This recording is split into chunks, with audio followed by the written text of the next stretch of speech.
The land of ancient Mesopotamia lay across the Tigris and Euphrates rivers in what is today Iraq and Syria, the traditional location of the biblical Garden of Eden. It was and is a flat, desolate land made green by rivers, canals, and marshes. Yet from this unpromising landscape arose the foundation of Western civilization, including the world's first cities and the earliest known writing system. This story is about Ur, the traditional home of the biblical patriarch Abraham, and one of the most ancient of the southern Mesopotamian city-states.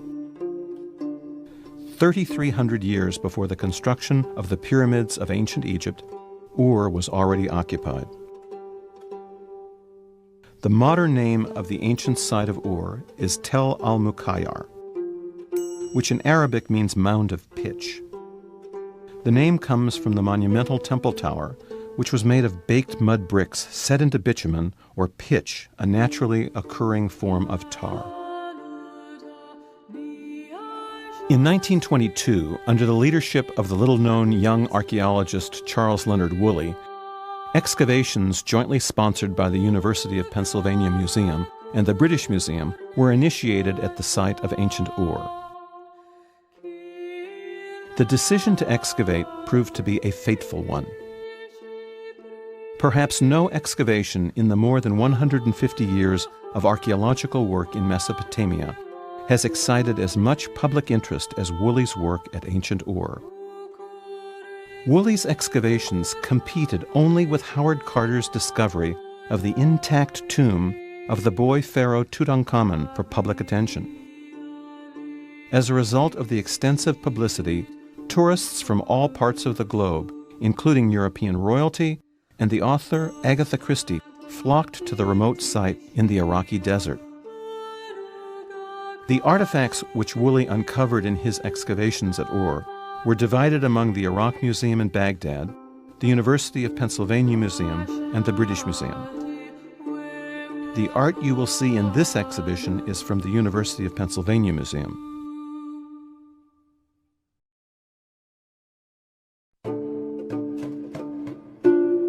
One of the most important parts of the ancient city was the temple complex of the moon god Nana, at the center of which was a ziggurat. This monument is not a pyramid like those found in Egypt. It is a series of stepped terraces with a temple on top.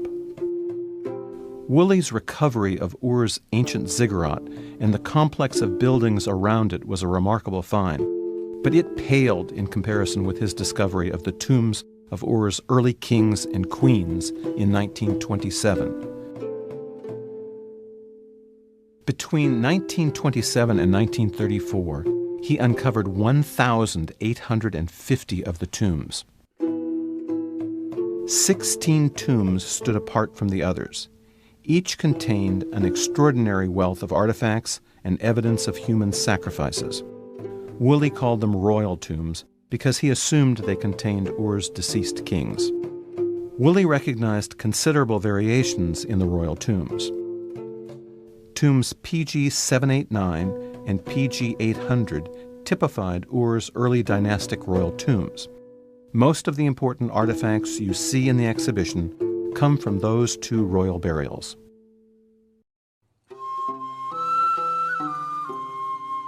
PG 800 contained the body of a woman just under 5 feet tall and roughly 40 at the time of her death, whom Woolley identified as Queen Puabi.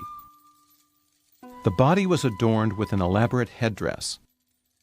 Several layers of gold ribbons, gold leaves, and wreaths of gold, lapis lazuli, and carnelian are all topped by a gold comb with flowers on the end.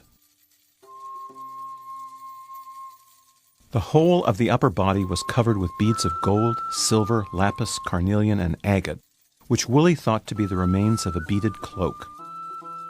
Among Puabi's other jewelry was an elaborate gold belt with gold rings dangling from strings of lapis, carnelian, and gold beads. On Puabi's fingers were 10 gold rings, and around her right knee was a garter. One of 3 cylinder seals had an inscription that identified the deceased as Puabi, the queen.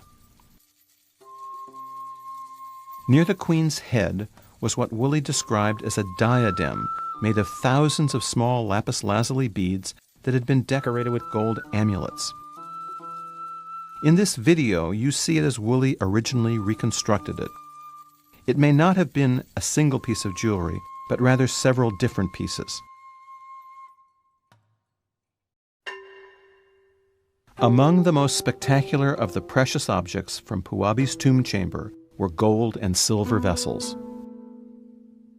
The metalsmiths of Ur already knew many of the metalworking techniques that are still in use today. The decoration around the outside of this bowl was created by a method known as chasing. Tiny chisels and hammers were used to tap and punch the metal inward to create the patterns.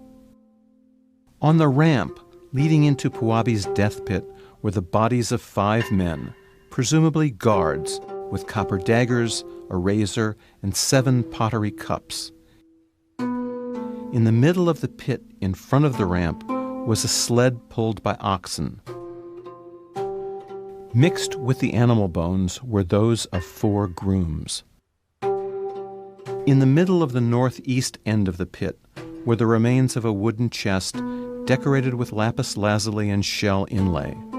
Bodies and an enormous array of goods surrounded the chest. Gold and silver vessels, including a gold tumbler, and a spouted cup. A spouted cup made of lapis lazuli, which was probably imported from what is today northern Afghanistan. Silver heads of lions that originally decorated a piece of furniture, and a silver cosmetic box containing a black mineral pigment, probably the remains of coal, which is used as an eye makeup. The lid is inlaid with lapis lazuli and shell.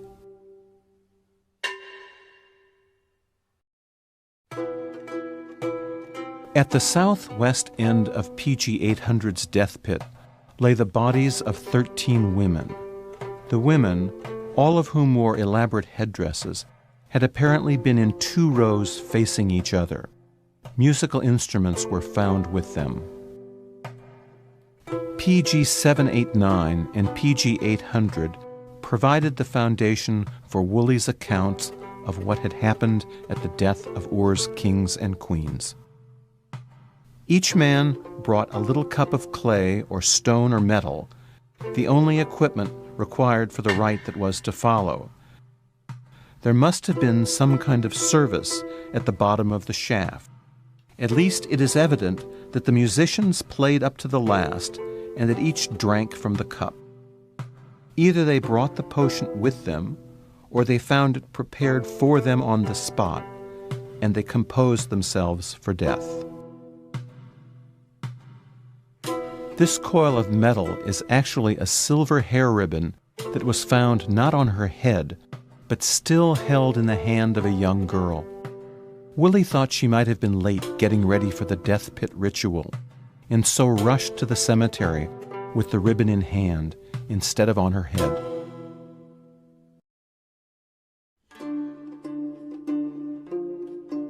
Written documents and pictures suggest that music and dancing were almost as common in rituals and festivals as were eating and drinking. We may never have known that the royal tombs contained these musical instruments if Sir Leonard Woolley had not used such inventive excavation methods as he did. The basic form of all the lyres was made out of wood, which decays over time. Woolley preserved the shape and size of each lyre by filling the spaces left by the decayed wood with wax and plaster. Because of the work he did, and because of the depictions on the instruments themselves, we know what most of these lyres originally looked like. Many of the lyres were decorated with shaped animal heads like this one. The shape was made of wood, and then gold was pounded into a very thin sheet and attached to the wood with bitumen or pitch. On the front of the sound box, beneath the bull's head, is this panel made of inlaid pieces of white shell on a background of black bitumen. Each of the 4 panels depicts animals doing things that humans do, or fantastic animals with human heads. One of the most famous objects from the whole cemetery features a goat. The Ram in the Thicket statue is spectacular. It is made of gold, silver, copper, lapis lazuli, red limestone, and bitumen. An engraved picture on a cylinder seal from Mesopotamia shows just such a statue being used as a table. Along with musical entertainment, games were placed in the tombs for the enjoyment of the dead. While all of the board tiles here are of animals and plants, geometric patterns and rosettes were also very common.